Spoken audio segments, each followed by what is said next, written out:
L'option du gouvernement, c'est d'avoir un discours de franchise et de vérité face aux problèmes qui minent le quotidien des Congolais, les problèmes sociaux en particulier.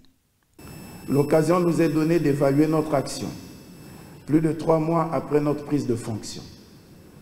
Ces problèmes sociaux, convient-il de le rappeler, sont nombreux et alimentent les conversations dans tous les milieux publics comme privés.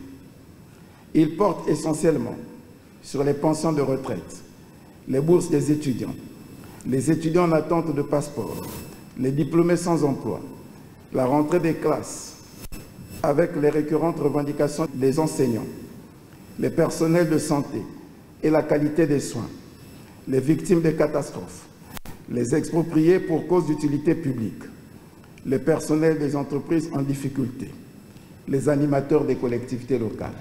Quelle appréciation faire de la manière dont les services publics de l'eau et de l'électricité sont assurés?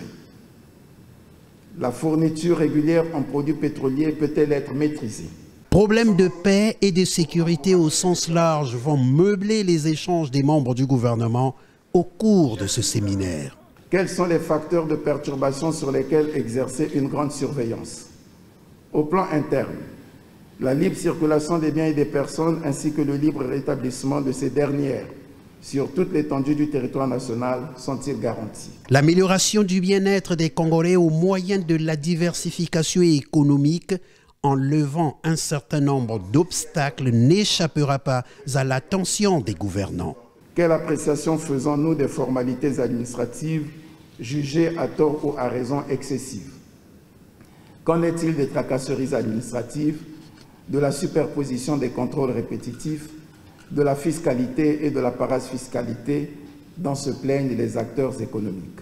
Après le discours d'orientation du Premier ministre, les membres du gouvernement et tous les autres séminaristes invités se sont retrouvés à huis clos pour examiner leur agenda de travail qui a commencé par un exposé du ministre de la Santé, Gilbert Mokoki, portant sur comment juguler la crise sanitaire en vue d'un retour à la situation normale, suivi par le ministre d'État Firmin Aïssa sur les règlements des problèmes sociaux.